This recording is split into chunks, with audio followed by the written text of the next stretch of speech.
bato nyonso oyo omoni babandi koya union sacrée à partir de 2021, c'est l'incarnation des antivaleurs. Le mal fait homme. Eux, je ne sais pas comment je vais les appeler. Parce que de tout ce temps, ils peaufinaient encore des stratégies pour déstabiliser le bateau du salut. Pas Félix Tshisekedi. Félix Tshisekedi, c'est une personne. Félix Tshisekedi passera. Il s'agit ici du salut du peuple congolais. Les gens qui ont combattu jusqu'à la dernière goutte de leur sang, le salut du peuple congolais, au Komona Bango Bakoya pour rejoindre l'Union sacrée en 2021. Dans la 2021, c'est l'incarnation du mal. Si ce pays a sombré dans les antivaleurs pendant 18 ans, déjà, bon, awa, tous appelés dans mon consul, et loko ya koli qui a l'issue ezate, tikato katisa, baye par conviction. Ce sont les assoiffés, les affamés et assoiffés du sang en quête de sang de Congolais à boire. Ce sont des zombies. Ba zombies wana, oyo bazeli, bako kisela bango posa na bango na FCC et kokite. Bon, dans ce cas, la dernière catégorie, c'est le noyau dur, l'incarnation des antivaleurs, comment je vais dire, les gens sans cœur. Donc, aujourd'hui, nous sommes le 12, si je ne me trompe pas. Awa bazo yaboye. Un enfant non éduqué qui a grandi comme ça. L'éducation, c'est maintenant, c'est là maintenant qu'il faut comprendre. Toute la question est là. Il y en a qui pensent comme ça que le fait d'avoir traversé, le chef de l'État était à court de compétences. Il va prendre tout de suite ses arrivistes, leur confier de lourdes responsabilités. Pour quelle preuve qu'ils avaient donné là où ils étaient? Pour quelle preuve? On sait qui était reproché de quoi? On vous appelle, vous n'êtes pas éduqué, vous voyez déjà dans ma cahier de charges. Mais c'est la merde ça faire vomir. On va les chasser tous. Vous voyez dans le cahier de charges, voyez-moi, c'est mal éduqué ici. Ici,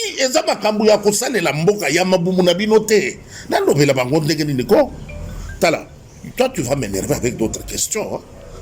Tu sais que ces gens sont sans éducation.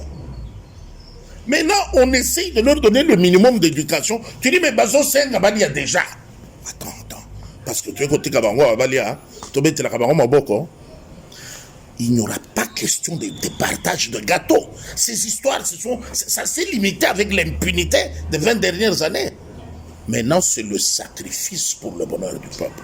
Si quoi on est à se faire identifier pas nan et pas ya moto abundi ça qui ba wela na ye plateforme oyo ba salini ba calcul ba fingi kozanga soni pe na vie eza eloko mususu il y a lieu il y a côté le koyoka pe moi soni kaka c'est déjà une vertu kozala doté la faculté ya ko se gêner pe muke. Ils appellent la chef de l'État union sacrée oui union sacrée yaka avec un minimum ils ont dit toza wa babengi biso toyoka tolanda losambo babengi biso tolanda losambo c'est un appel normal yoka soza mutakala okoyaka ka il faut l'air moko pe koyoka ka moi soniko otangi nene kolona nani na Steve Mbikai, moi je l'ai suivi à Zoloba. Biso tozali toujours FCC, to jouer, to perdre, toujours assumer. Bon, maintenant, ce qui a changé. Mais aussi, il y a une sagesse qui dit il n'y a que les imbéciles et les morts qui ne changent pas. Ce n'est pas pour dire il faut demeurer dans les changements intempestifs selon. Ça, c'est être opportuniste ou je ne sais pas, situationniste ou comment. Il faut avoir quand même une vision, une option, une façon de mener la vie, une façon de mener le combat politique. tu es assis, tu importunes le chef de l'État, tu critiques tout ce qu'il fait, tu le lis toujours négativement. Tu ne te gênes pas. Tu ne demandes même pas pardon par rapport à toutes les indélicatesses. Même quand tu dis, n'a pas soutenir rien. Il faut yoga capé. Mesdames et messieurs, fidèles internautes de Diane W, la Suprême Télévision, bonjour et bon mardi chez vous. Vous le savez, lorsque je réalise une émission ou lorsque je suis au devant de vos postes téléviseurs, c'est pour parler de l'actualité politique et je le fais avec plaisir. Et en tout cas, être informé, c'est votre droit et vous informer, en tout cas, c'est mon devoir. Raison pour laquelle nous allons recevoir pour vous aujourd'hui Berkmos Kongolo, l'habitué de Diane W, la Suprême Télévision, je dirais encore le chouchou des internautes. Et je profite directement pendant cette annonce dire à Berkmos Kongolo qu'il est vraiment aimé dans la diaspora. En tout cas, Balela est fort. Il est déjà avec moi sur ces plateaux. Berkmos Kongolo, bonjour et bienvenue, bonne année. Merci, bonjour, meilleurs vœux la Suprême et meilleurs vœux à tous les internautes, à tous les hésitants qui n'ont pas liké, qui n'ont pas cliqué, qui ne se sont pas abonnés pendant 2020. Maintenant, je leur présente mes vœux les meilleurs, je leur souhaite tout le bien du monde, mais je leur charge également, je les charge d'être les points focaux du ralliement de l'opinion à Diane W, la Suprême. Non seulement toi-même, mais tout ton entourage aussi. J'aimerais sentir qu'on se connaît, qu'on se supporte, qu'on s'accepte, qu'on tolère les analyses réciproques, même si elles peuvent être contradictoires, dès lors que autour de nous, nous mobilisons les gens en faveur de Diane W, la Suprême. Comme ça, nous pouvons écouter plusieurs sons de cloche, plusieurs réactions, au lieu de nous faire notre intime conviction et rester là. Moi, j'aimerais, après une émission comme celle-là, écouter le rapport que les vues de cette émission ont dépassé les 15 000. C'est alors que je ferai les partages et les abonnements. Juste, je ne dis pas depuis tout le temps, non, mais je fais une émission comme ça.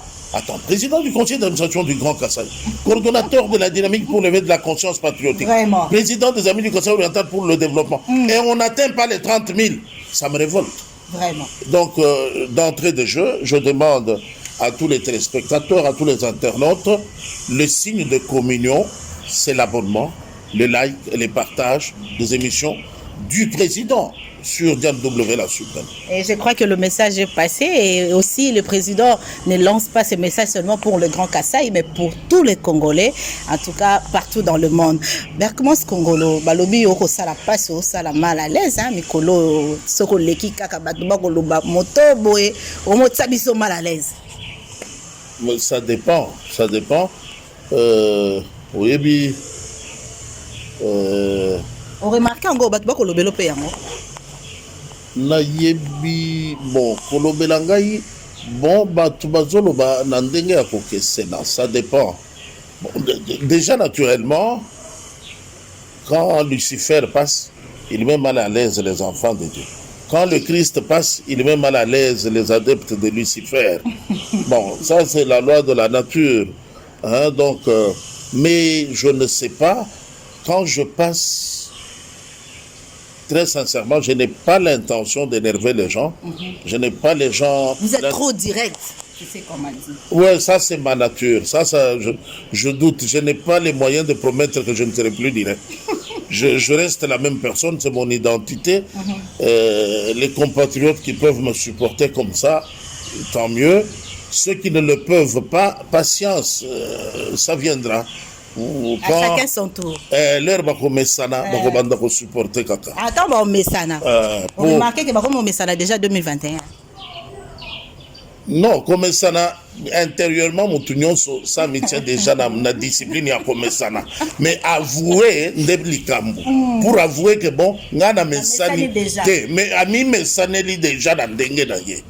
Comme ozomona bazali ko se dégrainer boye ti donc tembeza tsoute. En tout cas Berkmos Kongolo, en tout cas nous sommes là pour nous entretenir avec vous sur le point qui est à la une de l'actualité politique en République démocratique du Congo. Il s'agit bien de la création ou encore la conception de l'union sacrée. Et aujourd'hui, nous parlons de l'accouchement imminent de cette union sacrée. Dans les rôle à moi si à concevoir Zemi, ce côté causé l'accouchement naïe et y a bon informateur, il y a bon informateur modeste baati lukwebo. Mais likambo yango ezali ko sala batu passe union sacrée. Batu basali komi tuna est-ce que union sacrée lelo komi arche de Noé et komi fourre-tout et komi blanchisserie batu basali komi tuna motuna tozoye bate bato bakoya na union sacrée lelo tokotanga bakombo awate bazoya pona ko se blanchir ou bien bazoya pona bakota kaka arche de Noé ntaba mpese mwa bakota ki bango nyonso basi mibali bana pe bakota ki to bazoya pona vision ko accompagner vision chef de l'état o ezali ya développement ya République démocratique du Congo. Merci beaucoup maman pona motuna. Union sacrée ezali na batu baye na 4 nzela. Les gens sont venus dans l'union sacrée par 4 chemins. La première catégorie est ya batu ba mise alela na bango déjà parce que bazalaka na idéologie na vision ya Sphinx. Les combattants de près de 40 ans de lutte pour arracher la démocratie. Ba mise alela déjà na bango depuis Kala. Maintenant, il y a les 3 autres catégories. Oyo bazala na lutte wana te. To ba démissionna avant, ba abandonna lutte précocement. Côté bakei, bakei ko méthodologie mususu, la jouissance. Bakei ko rejoindre ba fêtard. Bakei ko rejoindre les maturistes. Bakeko rejoindre c'est tu à qui tu as affaire, les intimidateurs. Alors, na bloc wana, ils ont tellement duré là-bas. Pendant que les autres se sont habitués à près de 40 ans de lutte, eux sont habitués à près de 40 ans de jouissance, de facilité, de faveur. Le chef de l'État l'a évoqué dans le discours de 6 minutes qui a renvoyé tout le monde relire les syllabus. Alors, na 3 catégories au Batikali, quand le chef de l'État a exprimé le ras-le-bol, parce que tout allait bien, il n'y avait rien à redire, la République tournait normalement. La misère, la galère, le Félix était président plaintif. On ne fait rien, mais le chef de l'État, Bango Bazalaki, l'histoire allait très bien. Maintenant, le chef de l'État montait mes soucis. A zongé le peuple quand il a réalisé que la véritable coalition, ce n'est pas avec un regroupement politique, mais avec le peuple souverain. Okay. A zongé pas peuple souverain. Abitala, ngai leur na yokana ki na bango. Obo yokana ezali tsuite. Que to ça les longo na kanisa ki to yokani ezali pona bonamu ya bino peuple. Ndoka ezalaki pona ba continuer kolia ko sepela ndenge ba mesana. Ngai na moni ekosimba te parce que na kokokate ko pesa bino mayena la kabino na eleko ya campagne.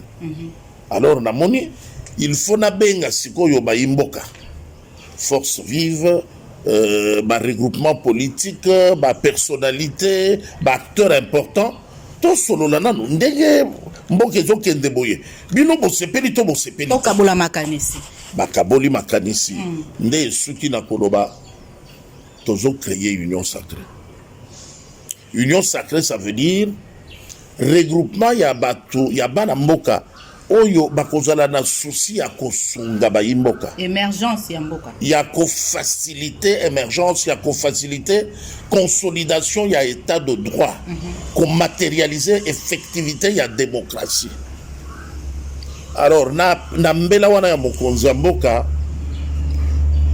eza na bato yo bayokaki yango dès que mokonzi ya mboka pesi, parce que malgré bazalaki na camp ya jouissance kasi bato nyonso baza mabete bazalaki na camp wana bazalaki conscient que ndenge lolenge tozotambwisa mboka boye et bongaki ezala bongo te, il fallait tout changer. Mais comme ezalaki esprit à mouton de panurge, tokende nanu kaka bongo, mais tout en étant conscient que nous évoluons mal. Bandeko wana na boyoki mbela ya mokonzi ya mboka mbala moko bakatisi. Moi je n'ai pas peur. Je vais dire, c'est le cas de l'honorable Modeste Bahati Lukwebo. Le rayo qui a mbala moko à traverser. Honorable Pius Mwabi Lumbayo. Le rayo qui a bazali bayike. Comme ils étaient conscients que nous sommes dans... C'est ça même son éminence, le cardinal Laurent Passigna Mosengo avait trouvé le mot juste pour qualifier ça. Médiocrité. Alors ceux qui ont pris conscience qu'effectivement nous sommes dans la médiocrité, bakatisi, balongo médiocrité. Pourquoi? Par devoir de conscience, de dignité, de personnalité, du sens de responsabilité qui couronne le patriotisme. Alors oui, mais attendez, et si quand vous allez, bisomoko tu ebike za bosoto, toranisa ki bombani, nzoka batu ya libanda ba moni ke toza na bosoto. Yoka monseigneur, son éminence Laurent Mosengo Passigna, alobi toza ba médiocre. Ngai, je veux bien éduquer mes enfants. La limite bana ba kendo tuna ngai papa yo pose la médiocre. Quand on a le sens de personne, quand on a été éduqué, il y a des choses devant lesquelles on ne peut pas résister. C'est comme ça que Bandekouana va déménager dans Bagona Malembe. Baké ko rejoindre Mokonzambok. Ozana raison, il y a solo kuna tozana bosoto. Tozana siko na bosoto sale la mbok. C'est la deuxième catégorie. Allez-y. La troisième catégorie,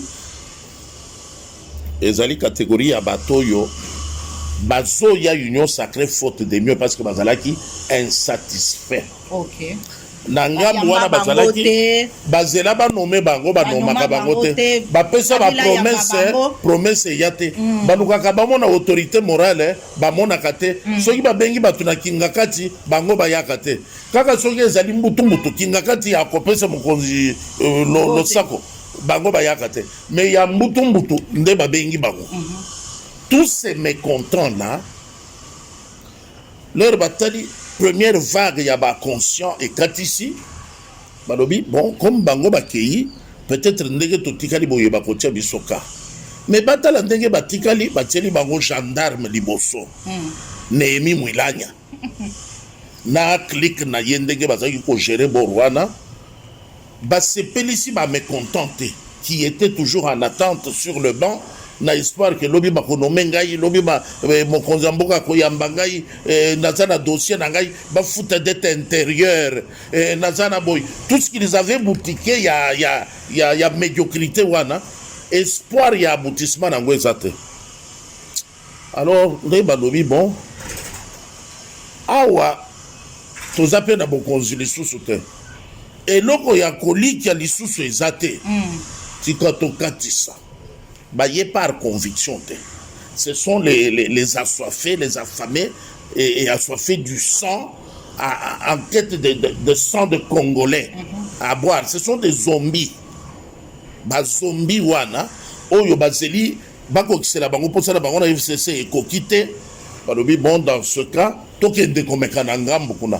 Bango pe na FCC balinga ki peut-être basunga pe développement mboka mais bayamba ba spécial bango occasion te yango bakatisi po ba ko sunga Félix Antoine Tshisekedi comment ko qualifier bango ka bazombi oyo wana bakatisa na première vague bango ne bakatisa na mtema na première vague. OK bazana posa ko sala la mboka ba occasion monanité parce que bazana ba parapluie te bazana mbongo ko finate ba boya engagement ya zala ministre ngana zo ka salaire yo viva ka frais de fonctionnement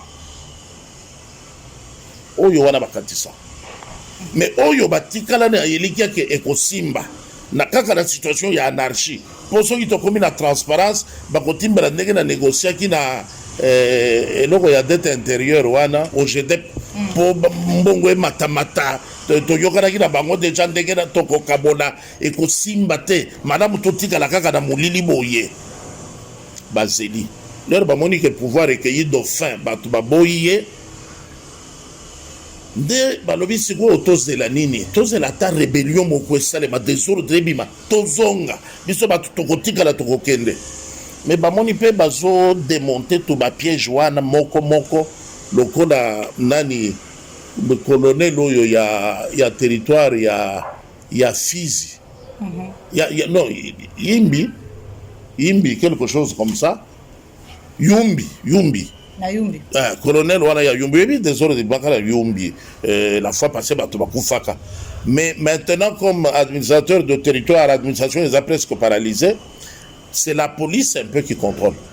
Mais c'est hier et avant-hier que les gens viennent en masse bazo kima parce que bamoni ndeko wana modèle azo kotisa mbutu batu mabe bazo kota bazo redouter que akoya ko sala désordre tout ba omoni ndenge toyebi yango to beleli yango boyo omoni ndoki belela sinon te mongongo ekokima je sais que je suis suivi les dispositions seront prises quant à ça ba démonter tout ba piège wana moko alors au lieu bazela ba zombies ces buveurs assoiffés du sang nde babandi ko benda makolo bakei pour rejoindre l'Union sacrée.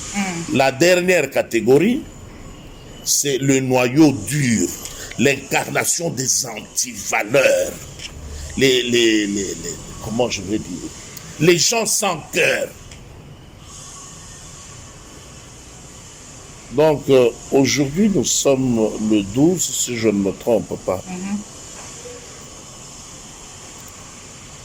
Bato nyonso yo moni babandi koya Union sacrée à partir de 2021 c'est l'incarnation des antivaleurs, le mal fait homme,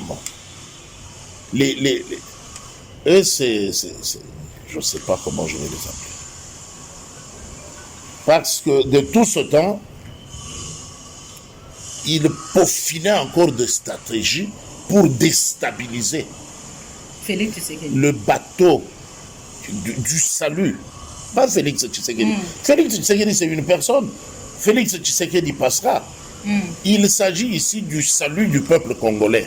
Les gens qui ont combattu jusqu'à la dernière goutte de leur sang, le salut du peuple congolais, au Komona Bango Bakoya pour rejoindre l'Union sacrée en 2021. Dans la 2021,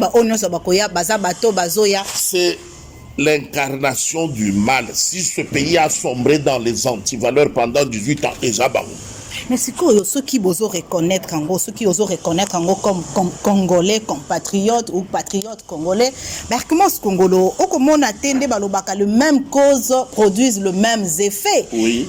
Félix Tshisekedi des moi kobangate na Union sacrée et comme à loco la FCC égale Union sacrée égale FCC.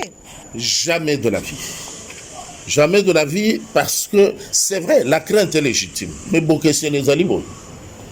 Na FCC ba interpella kamutute. Na FCC salanyo solingi mais komeka kosimba bokonzi ya Kabila te. Interpellé par la justice. Ataba par les collègues de famille politique pour battre mutunanga yo exagéré. Oyo saliwana penda yango te. Non, là-bas ce n'est pas ça. Moralité. Et ça nul, ça n'existe pas. Alors, na FCC, impunité de maître mot. Na soyito bengango liziba incarnation yaba anti-valeur. C'est parce que depuis Liwaya Laurent Désiré Kabila, le dernier président qui se permettait de poursuivre les ministres, de les contrôler et même les arrêter. Les DG, tout ça. C'était Moussé.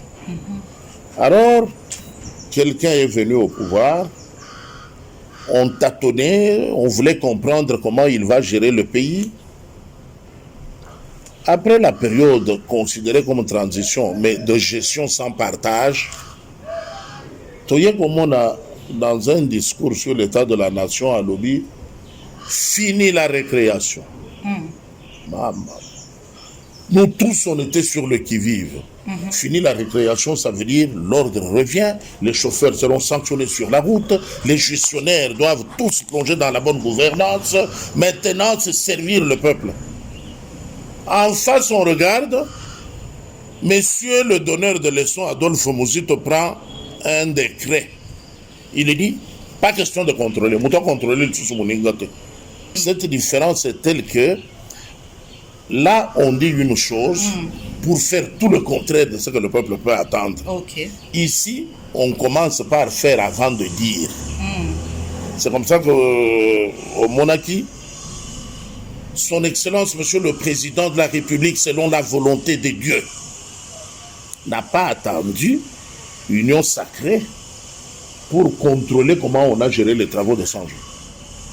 Oh, lelo bato bakoloba pelika mango DG 2 DG baza déjà libéré ba pour ce projet à 100 jours bakoloba que justice eza bafoué état de droit eza la ngoté eza lokuta. C'est ça l'aveu. Justice qui n'existait pas parce que pendant plus de 18 ans on n'en a pas parlé. Aujourd'hui, ils voient qu'il y a la justice, mais cette justice est bafouée. Ils allaient avancer parce qu'il n'y avait pas de justice. Pendant plus de 18 ans, quand il y a la justice, que mon toit géré ma belle, à DG, à gouverneur, à ministre, va interpeller la justice. Boyoka yango, Moukolasuka, c'était sous. Kebaya ozala ba semblant, to kanyo za na opposer lobo obimana. Sous Mouzende Tomona qui va dernier semblant. Et puis tu as na fini la récréation. Yiba, Buka, Salanyon Solingi, mais Kosimba, Kotanga Makamba Mukonjambo Kote. Alors, aujourd'hui, la différence, c'est que, contrairement au FCC, qui n'avait pas d'idéologie, toute la philosophie, toute la vision, toute l'idéologie à FCC Zalaki, Kabila Mokakoswa. 100 ans de Colombe. Kabila Mokakoswa. Kabila a dû pour Konzi. A sali 20 ans, à Tikeli Jeannette, à sali 20 ans, à Tikeli Zoé, à sali 20 ans. C'était ça la philosophie, la vision de ces cervelés qui essayent de parler aujourd'hui. Alors, en face, vous avez un président de la République providentiel qui vous dit « Je ne me vois pas m'éterniser au pouvoir au-delà de 2 mandats. » D'entrée de jeu. Comme ça,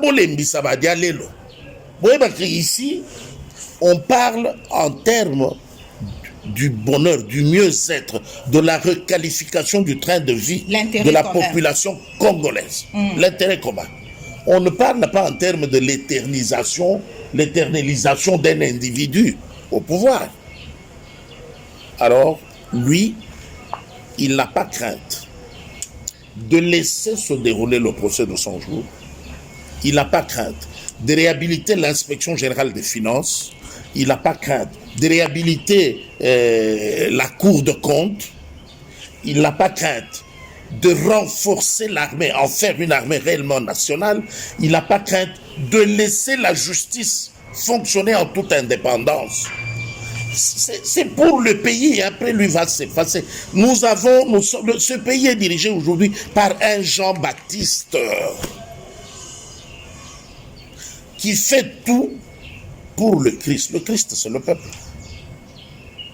Lui n'est qu'un serviteur. Alors, maintenant, dire est-ce que ça ne va pas être du FCC bis? Non. La différence est dans tout ce que je viens de ressortir ici. Na FCC, tu viens, bâtir yo ministre, oyebi na liste banani babunda ki po kombo na yo eleka. Bo yo kani na bango ndengeni no kobanda kopesa bango. Oji 4e bureau de fille na antichambre na yo, pona oji semeki de parsec awa bapesi yo noko ndek ata yebi eloko te. Ndeno parce que contrat ezalaki mo ndenge boyokani. Comme ça, ceux qui m'ont salé et télémélion à Moutou, au bandit ko benga ba expert.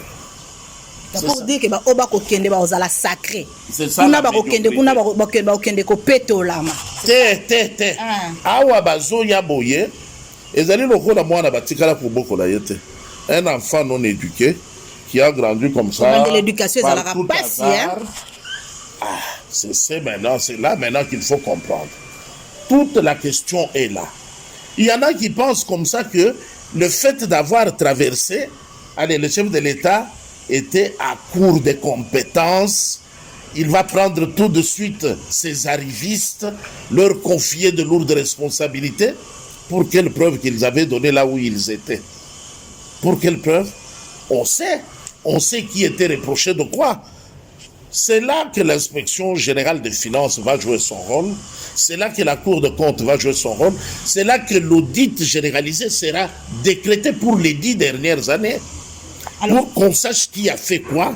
Mais attends, toi, tu penses que ce qui arrive dans l'armée aujourd'hui, connaître le cursus de chaque officier supérieur, au Botama Wapi, au Yekona Musala Mandoki Wapi, Bagrade, au Leka Yango Nassance Nini, ba exploit nini au sala occupa ba fonction nini, eh ben après on va respecter les origines de chacun par rapport aux responsabilités à exercer. Donc ils viennent dans une union sacrée de la nation où les portes sont grandement ouvertes pour accueillir tous ceux qui veulent venir, et la porte de sortie est orienté uniquement sur les portes de prison. Donc, ma précaution, ils ont déjà. Les précautions, c'est la tradition. Ils ont vu, si du bois frais, mon propre directeur de cabinet, je laisse faire subir ça. À plus forte raison, le bois sec. Babi mutabata mi alekio na mayele infiltré ba kokota bino boko yebate babi mutabata mi alekio na mayele ba commence. Oui, tout à fait. Or awa mutabata mi azate parce qu'on sait qui est qui. Te akoya na image là te lamba peu même na katsa motema no ebi o yazo préparer toi. Oui, maintenant et lamba et simba kana FCC. Koto yezali manière, façon de faire et lamba te. Ici, c'est la façon de faire. Là-bas, ils étaient habitués aux déclarations tapageuses. Parce que quelqu'un parle beaucoup. Parce que quelqu'un dit... c'était un conglomérat de fainéants. Comme ça, chacun, avant de prendre la parole, il disait... Même ceux qui... Comment on a joueur. Alors, je suis venu vous voir. On m'a envoyé... Son Excellence, Monsieur le Président de la République, Joseph Kabila Kabange, m'a envoyé personnellement pour vous encourager. Il faut que sous l'impulsion. Ce sont des individus comme ça qui vont venir aujourd'hui penser qu'on va leur confier quoi. Vous êtes venus, d'abord prenez le temps de vous ressaisir. Obimina poto poto.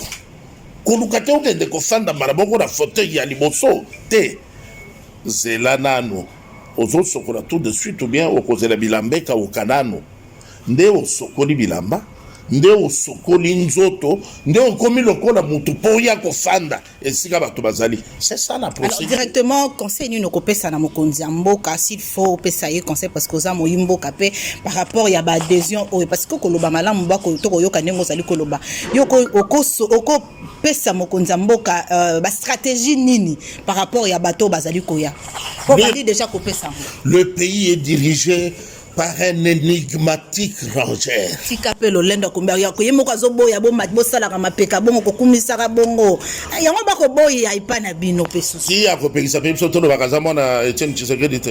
Il y a des choses qu'il doit refuser, ça se limite à son niveau. Nous avons le droit d'avoir une conviction. Allez-y. Le pays est dirigé par un énigmatique rangeur. Ça veut dire un casseur de pierre, un fonceur, un batailleur, un bagarreur. Attends, qui pouvait imaginer, il y a 2 ans, que la situation politique en RDC pouvait être celle-ci, où il ne reste plus que Néhémie à traverser? Qui pouvait imaginer ça? Parce que l'énigme, madame, yoza journaliste, oyebini ni mabenga ka énigme. Ça veut dire, okobela mutu, poyeba me na solutionner ndenge nini. Basakana ki sakana kiawa, diplôme, mosala, expérience. Omoni esika to sukisi bango na expérience na bango. Omoni esika to mimi bango na ba diplôme na ba doctorat. Vous sentez dans le peu victoire. Oza docteur osilisa na Japon ata alphabet ya Japon oyebi na monoko na ote. Awa babengi yo professeur batie yo ministre. Chance eloko pamba. Bon, alors, maintenant, me demander le conseil que je peux donner au chef de l'État, ça c'est importuner son Excellence, Monsieur le Président de la République, selon la volonté de Dieu. C'est lui-même qui initie, qui a ras-le-bol, qui voit que le peuple ne jouit pas ou ne jouira pas pleinement de mes promesses de campagne. Nalakaki bango, mais makambo nalakaki moyen ko kisezate parce que bazo tianga bakale. Peuple boza la simananga itolongola bakale na ko kisabilaka na ngai. Il ne se suffit pas lui-même quand même. Ce qui peut passer toli et que ça là est bien alandaka etando yike mingi. Oui, oui, c'est vrai que alandaka ça j'en ai les preuves. Je sais qu'alandaka.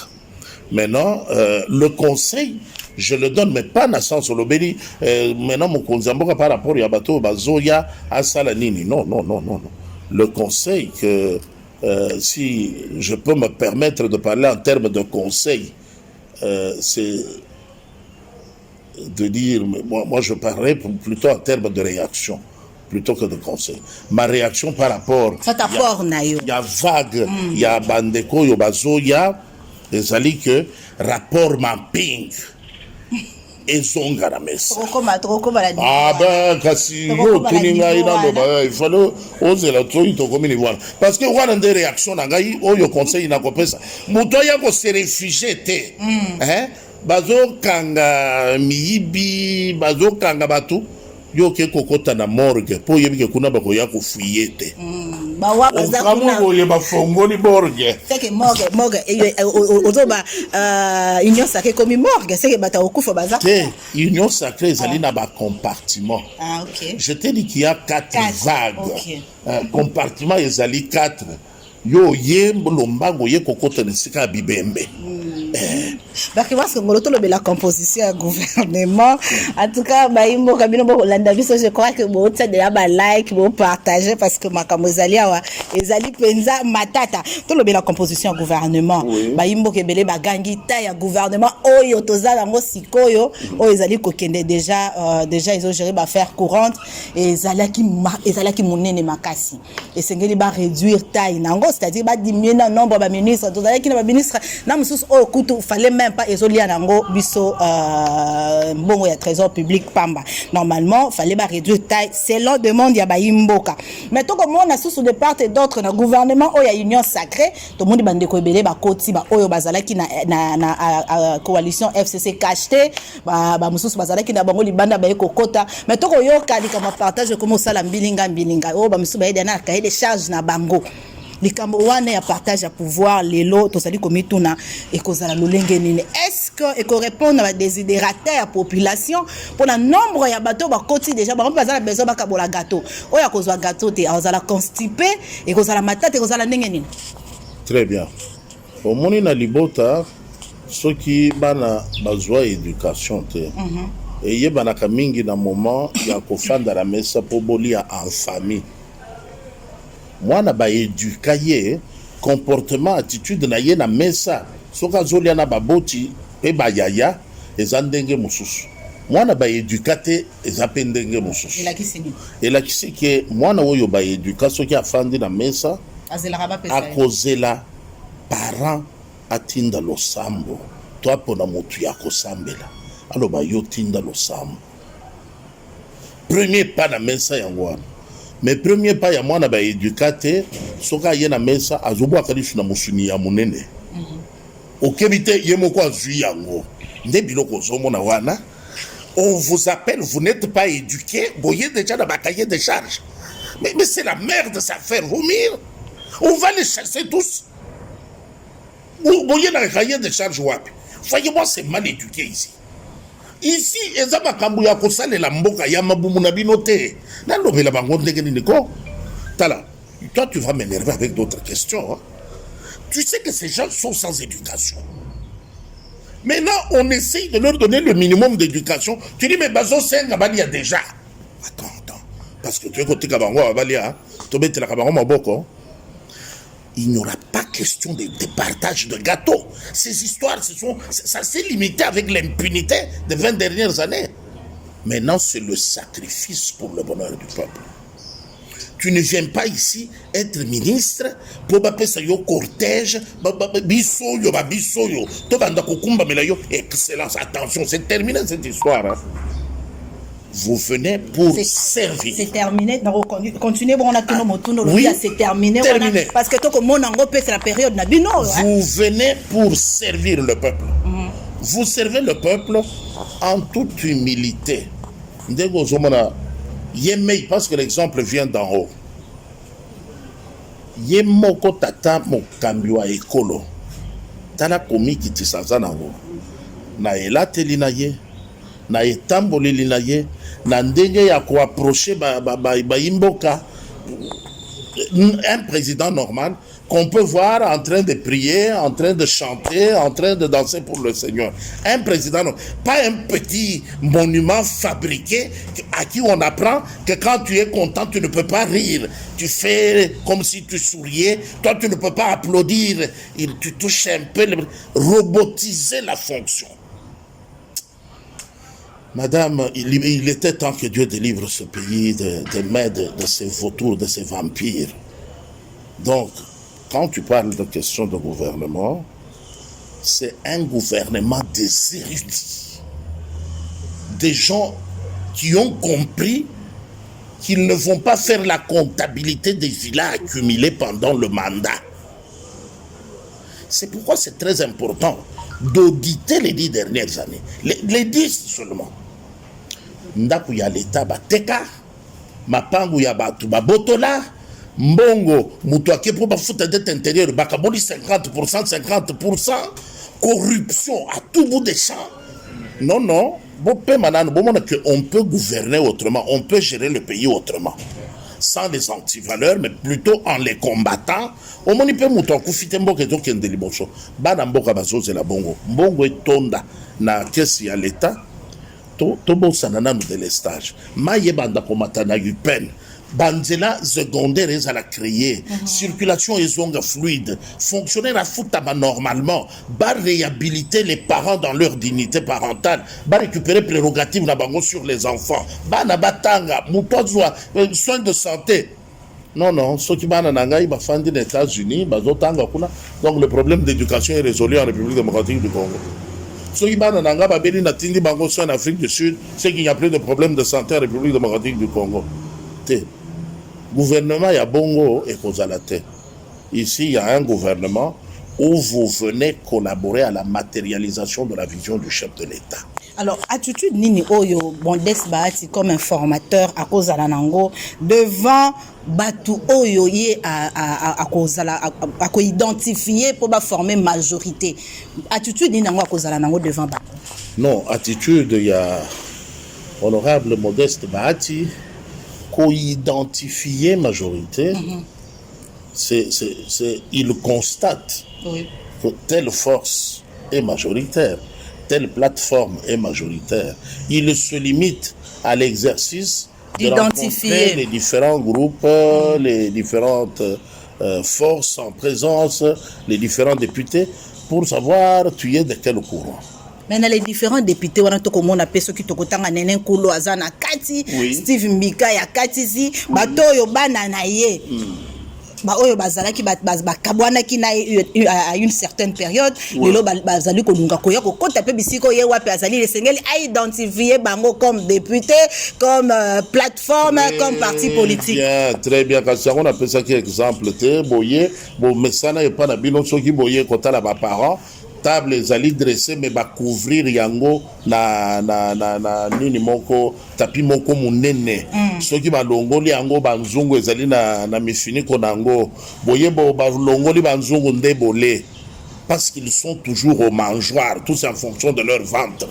Maintenant qu'ils viennent à la table nanda kuya baboti na bango ba moni ke bande ko na bango bazate ba keyi oh ere ya kolia me ndenge nini bango baza te bakei kotala bamoni mesa badresse déjà me ndenge nini bandeko mosusu bazomonana te tolia na biso d'ailleurs totikali moke po totonda bien balongoli tapi bafandi basokoli maboko bazwi bavere base servir mai ya komela bafongoli na banzungu wana nzoka eloko te bokonzi eseki endaki biloko esekei nzungu etikali me ezali na eloko na kati te nde mbango oyo omoni bapakati ya dernière minute bazolanda biloko oyo balongoli na nzungu baye kosalela mboka te nde bato oyo ozotanga wana nani sikoyo nene akose faire identifier epa nani epa ya moto abundisaki bawela na ye plateforme oyo basaleli bakalcule bafingi kozanga soni mpe na vie eza eloko mosusu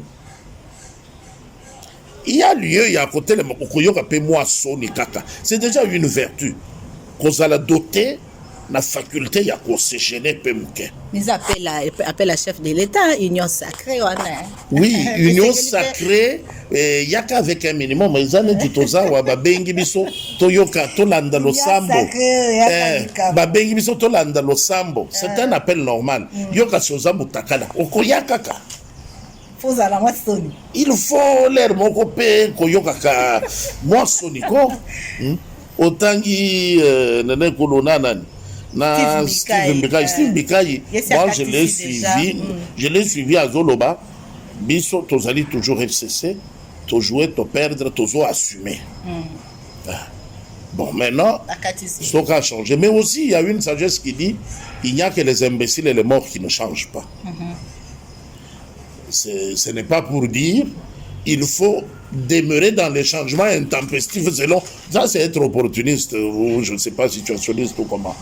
Il faut avoir quand même une vision, une option, une façon de mener la vie, une façon de mener le combat politique. Tu es assis, tu importunes le chef de l'État, tu critiques tout ce qu'il fait, tu le lis toujours négativement, tu ne te gênes pas, tu ne demandes même pas pardon par rapport à toutes les indélicatesses, même quand tu dis, n'a pas soutenir rien. Il faut yoga, to yoga kapé,